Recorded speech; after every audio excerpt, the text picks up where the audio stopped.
জীবিত হাদির চেয়ে শহীদ হাদির শক্তি ঢের, কোটি প্রাণের কলিজা জুড়েই হাদির জায়গা ফের।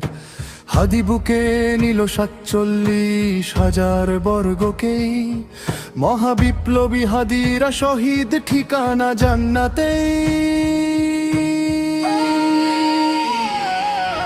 হাদি আধার পর্দা সরায় নতুন ভোরের রবি, হাদি জুলাইয়ের অগ্রনায়ক বিদ্রোহী বিপ্লবী।